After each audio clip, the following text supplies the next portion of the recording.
یا الہی بخش دے سید کو روز حشر تو۔ ہمارے پیر صاحب حنبلی ہیں تو کیا ہمیں بھی حنبلی ہونا پڑے گا؟ انضمام صاحب آپ تو حنفی تھے۔ حنبلی اگر پیر صاحب ہیں تو مرید کو بھی پیر کے مسلک پہ ہونا، یعنی فقہی مسلک کے اعتبار سے پیر کے مسلک پہ ہونا ضروری نہیں ہے۔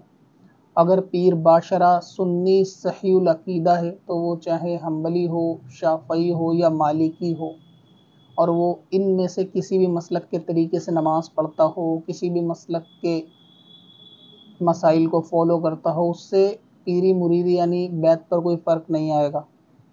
لہٰذا اگر کوئی پیر صاحب ایسے ہیں کہ حنبلی، ان سے مرید ہونے کے لیے حنبلی ہونا بالکل ضروری نہیں، اور بے وجہ اپنے مسلک کو تبدیل کرنا بھی جائز نہیں ہے، یعنی یہ ناجائز و گناہ کا کام ہے کہ اگر کوئی بے وجہ سوچے کہ آج میں حنبلی ہوں، کل کو حنفی بن جاؤں گی، آج حنفی ہوں کل کو شافعی بن جاؤں وغیرہ وغیرہ۔ اور اس کی وجہ کیا ہو سکتی ہے؟ اگر مسلک بدلنے کا آپ کے پاس کوئی ریزن ہے تو وہ علماء اہل سنت کے پاس لے کے جائیں کہ میرے پاس یہ وجہ ہے جس کی وجہ سے میں حنفیت یا شافعیت کو چھوڑنا چاہتا ہوں، تو چھوڑ کے دوسرے مسلک میں جا سکتا ہوں، تو پھر آپ کو وہ ریزن بتائیں گے۔ البتہ اس طرح سے نہیں بدل سکتے کہ آپ اپنی مرضی سے بدلیں۔ دوسری بات یہ ہے کہ اگر آپ ہندوستان کے ہیں یا ہندوستان، پاکستان، بنگلہ دیش وغیرہ آس پاس کے ہیں، تو ایسے میں آپ کو دنیا میں بلکہ زیادہ تر جو ہے نا حنفی المذہب علماء ہی ملیں گے زیادہ تر۔ ایک تو کنٹری کو اگر چھوڑ دیں تو وہاں زیادہ شافعی حنبلی ہوں گے، لیکن آپ کو اکثریت پھر بھی حنفی کی ہی ملے گی۔ تو اگر آپ اپنے مسلک حنفیت کو چھوڑ کر حنبلی بن بھی جائیں گے پیر صاحب کے وجہ سے، تو اس کے اندر آپ کو دشواریاں تو حنبلی مذہب کے اندر یہ آئیں گی کہ آپ کو علماء نہیں ملیں گے، تو بہت سارے مسائل آپ کو حل کرنے میں پرابلم ہوگی۔ ایسا نہیں ہے کہ علماء نہیں ہیں یا مل نہیں پائیں گے، مطلب دشواری بہت ہے۔ خاص طور سے انڈیا کے اندر آپ دیکھیں گے ہر جگہ اور ہر مسجد میں نماز کا طریقہ سنی اہل سنت بلکہ حنفیت کے حساب سے ہے۔ اسی طریقے سے سارے علماء اکثر اس کے اندر حنفی ہیں۔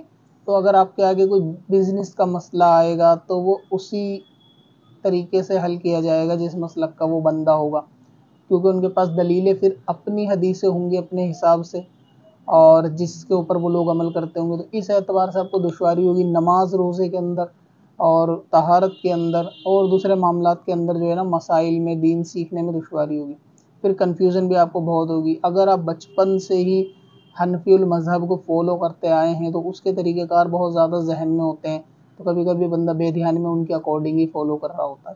تو یہ سب باتیں ہیں، اگر بہت میجر حرام حلال کے فرق زیادہ نہیں ہوں گے، میجر بنیاد چھوٹے چھوٹے فرق ہوں گے، لیکن یہ کہ دشواری ہوگی، تو اس لیے بے وجہ اپنے مسلک کو تو ویسے ہی نہیں بدلنا چاہیے۔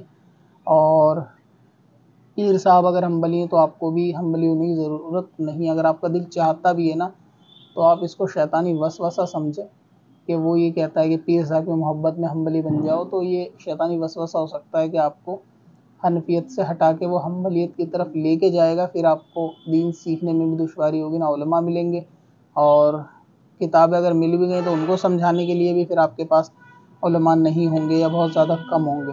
تو اس لیے پیر صاحب کو حنبلی رہنے دیں، آپ جو ہے وہ حنفی ہی رہیں۔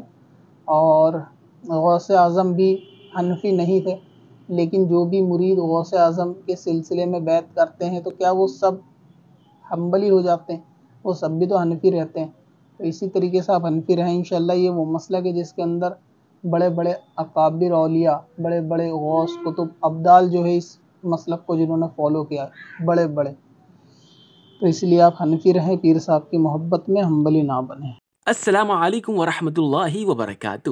اب اپنی مسجد، مدرسوں اور دینی تنظیم کو آن لائن لائیں۔